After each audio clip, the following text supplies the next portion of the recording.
회의에 앞서서 오늘도 이제 그 지식 공유 세미나를 하겠는데요. 오늘 연사는 의과대학의 최규현 교수입니다. 최규현 교수는 의과대학 생리학 교실에 이제 작년 9월 1일에 이제 신규 임명이 되셨고요. 경희대학교에서 박사학위를 받으셨습니다.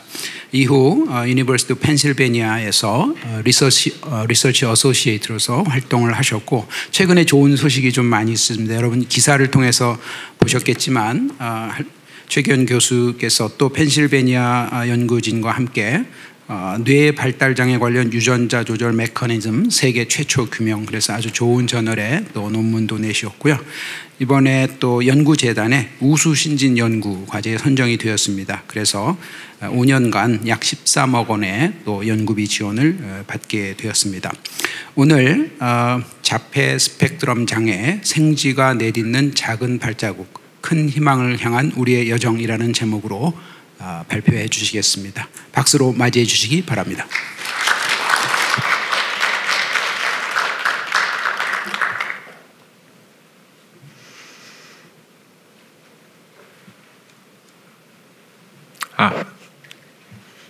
네. 안녕하세요.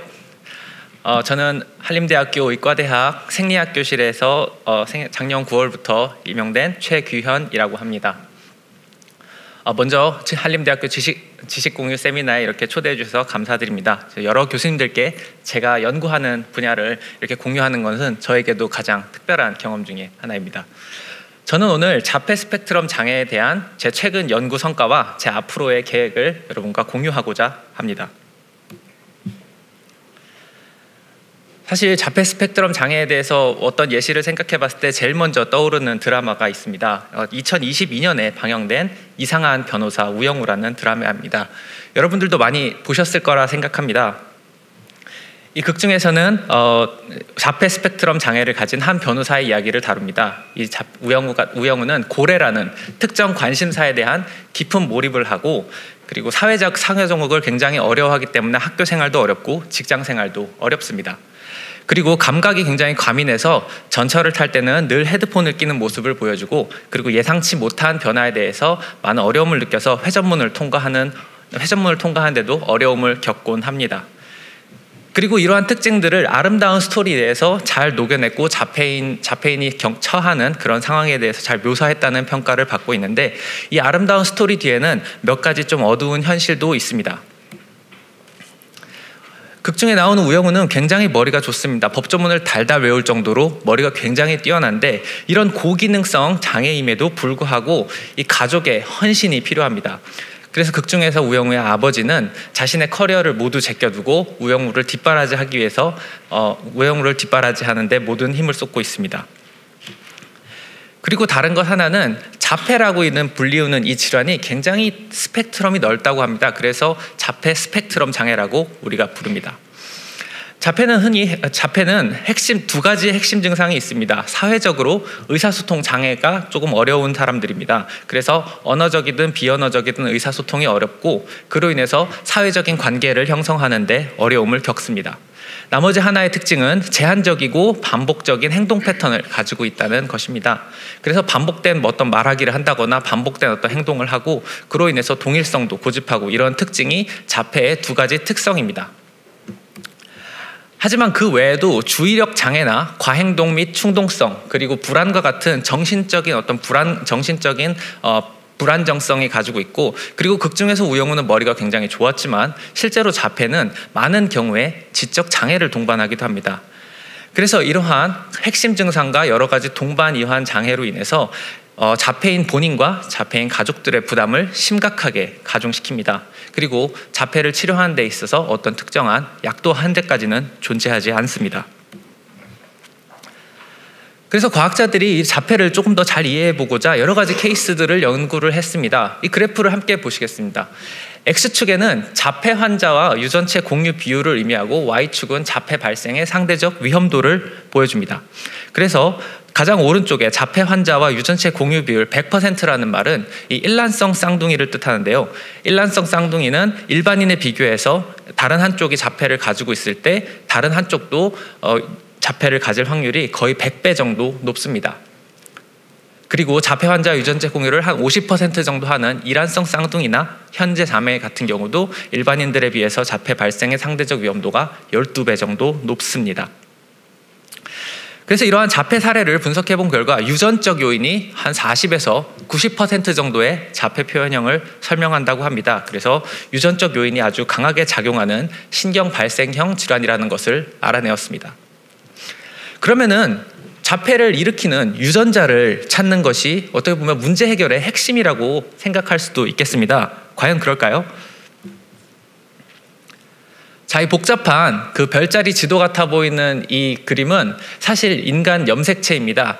46개의 염색체를 보여주는 것인데 그 염색체 위에 자폐 관련 유전자들의 위치를 표시한 그림입니다. 여러분도 쉽게 눈치채셨다시피 굉장히 많은 유전자가 자폐와 연관이 있습니다. 그리고 발생 기전도 굉장히 다양합니다. 어떤 경우에는 단일 유전자가 자폐를 일으키기에 충분한 경우도 있는 반면에 어떤 경우는 여러 가지 유전자가 조금씩 기여를 해서 자폐를 유도한 어떤 특정 역치를 넘기게 되면 자폐가 나타나기도 합니다. 이렇게 유전적 질환임에도 불구하고 유전적 법칙을 따르지 않는 특성 때문에 자폐 질환의 해석이 점점 더 복잡해지는 것 같습니다. 그럼 과학자들은 이런 복잡성을 어떻게 좀 해석할 수 있는 패턴 같은 게 있지 않을까라고 생각을 했습니다. 그래서 자폐 유전자라고 알려진 것들의 알려진 기능을 바탕으로 얘네들을 이렇게 기능적으로 클러스터링을 하는 시도를 했습니다. 그렇게 클러스터링을 했더니 크로마틴 유전자라고 불리우는 이 빨간색 그룹이 보이고, 그리고 시냅스 구성이나 이온 채널, 신경계 신호 전달과 같은 신경계 특이적인 기능들을 수행하는 유전자들이 확인되었습니다. 이 정보를 바탕으로 생물학 중심 원리에서 자폐 발병 가설을 조금 짚고 넘어가겠습니다. 자, 제일 오른쪽에 유전자가 있습니다. 유전자는 우리 몸을 구성하는 모든 설계도가 있는 곳이죠. 그리고 그 유전자들로부터 전사체가 전사되어서 이것은 단백질의 설계도가 되어서 단백질로 번역이 됩니다. 이 단백질 여기까지의 과정이 생물학 중심 원리라고 부르는 부분입니다. 자, 우린 여기서 조금만 더 나아가서 신경세포는 신경계의 어떤 특정한 기능들을 수행하는 세포들이죠. 그래서 단백질이 신경세포의 기능을 할 수 있도록 어떤 작업자의 역할을 합니다. 그런데 신경세포에는 아주 특이한 구조물들이 있습니다. 신경세포가 서로 대화하게 만든 창구 같은 시냅스라고 불리는 구조입니다.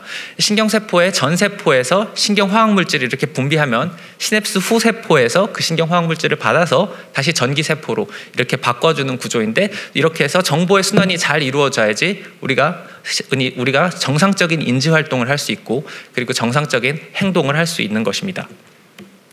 근데 앞서 보셨던 이 크로마틴 조절자라는 것은 이 유전자에서 전사체가 만들어지는 과정에 어떤 문지기 같은 역할을 하는 친구들입니다. 그래서 신경세포에서 필요한 어떤 단백질들이 있을 것인데, 만약에 유전자에서 피부세포가 되는 법이 밖으로 나가려고 한다면은 이 문지기가 아니야, 그거 아니고 신경세포가 되는 법을 찾아와 라고 하는 식의 그런 조절 과정을 거치게 됩니다. 그런데 이런 크로마틴 조절자가 어떻게 잘못돼서 제대로 된 기능을 하지 못하면은 신경세포 같은 경우에는 자기가 필요한 단백질의 수는 줄어들고 자기가 필요하지 않은 단백질이 늘어나기 때문에 신경세포가 혼란에 빠지게 됩니다. 그로 인해서 신경계의 신호 전달의 핵심 부위인 시냅스의 기능이 좀 혼란에 빠지고, 그로 인해서 이상한 행동들이 나오게 된다고 생각하고 있습니다. 이를 바탕으로 저는 유전자 발현 조절에 의한 시냅스 기능의 손상이 어떻게 보면 자폐의 원인이 아닐까라는 가설을 세우게 되었습니다. 사실 굉장히 단순한 가설인데 이것을 실제로 실험적으로 증명하기에는 사람 모델로서 하기에는 조금 어려움이 있습니다. 그래서 저는 그 과정에서 단순화하는 전략을 선택했습니다. 그것은 생쥐 모델을 이용하는 것입니다. 생쥐는 인간과 흡사한 유전자를 가지고 있습니다. 거의 3만 개의 유전자를, 그러니까 휴먼도 3만 개를 가지고 있고 마우스도 3만 개 정도의 유전자를 가지고 있습니다. 그리고 인간과 신경 네트워크 구조도 유사하다고 알려져 있고, 유전자 조작도 굉장히 용이합니다. 실제로 우리가 원하는 대부분의 유전자 조작 마우스들은 바깥에 마우스 공급 업체에 돈을 주고 구입할 수 있는 수준입니다. 그리고 가설 기반 설계가 굉장히 용이합니다. 가설을 테스트하기 위해서는 어떤 경우에는 반복된 실험을 해야 될 거고 어떤 경우에는 특정한 조작을 해야 될 수 있는데 이런 경우 사람으로 실험을 할 수는 없기 때문에 마우스 실험이 신경과학에서 굉장히 많이 사용되고 있는 이유입니다. 자, 이제 본론으로 들어가서 제가 최근에 발표한 논문은 GSIM-6라고 하는 이 유전자 변이로 인한 희귀 난치성 자폐 질환에 관한 내용입니다. 이 유전자는 기능이 거의 알려진 바가 없습니다. 하지만 문제가 생기면 지적 장애를 동반한 자폐가 나오고 그리고 심한 경우에는 두개 안면 이형성증과 같은 이런 증상이 나타나기도 합니다. 그래서 이 GSIM-6 유전자로부터 번역된 단백질이 세포에 어디 있는지도 모르기 때문에 저희는 이 세포 내 어디 있는지 먼저 조사를 해보았습니다. 이 초록색으로 보이는 부분은 신경세포의 본체입니다. 신경세포의 본체이고 파란색으로 보이는 부분은 신경세포의 핵입니다. 그리고 우리가 관심 있는 GSIM-6 단백질 같은 경우는 이 핵과 위치가 매우 똑같습니다. 그래서 이를 바탕으로 우리는 GSIM-6는 핵에 위치하고 있고 그 다음에 유전자 발현을 조절해서 자폐 증상을 일으킨다는 방금 전에 보여드렸던 가설의 첫 번째 부분을 세울 수 있었습니다. 유전자에 대한 기능을 연구하기 위해서 가장 많이 사용되는 방법은 쥐한테서 우리가 관심 있어 하는 유전자를 이렇게 없애보는 방식입니다. 그래서 저희는 그 마우스를 실제로 연구실에서 만들었습니다.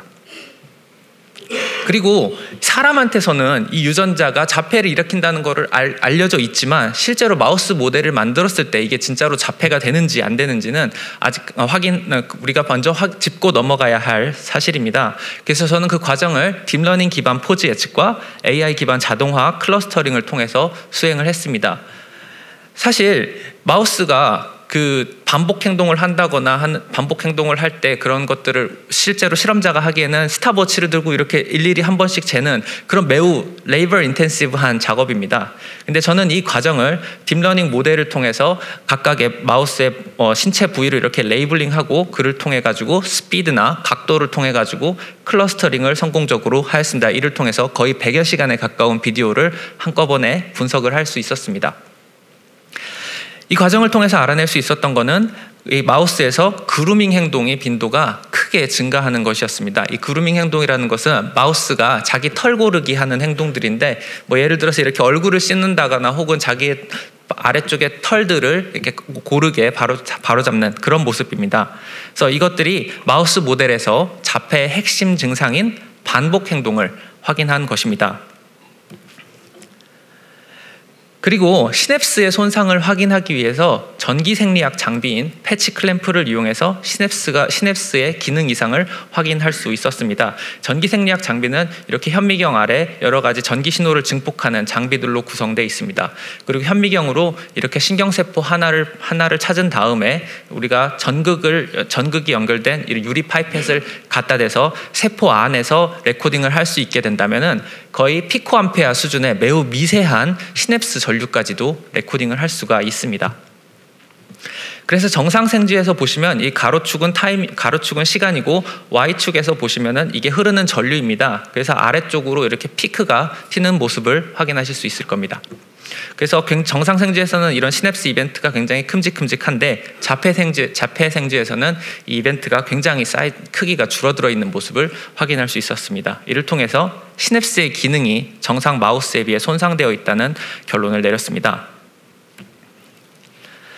다음으로 분자 수준에서의 변화입니다. 이 자폐 동물 모델에서 유전자 변화가 일어나는지 확인하기 위해서 넥스트 제너레이션 시퀀싱이라는 기법을 사용했습니다.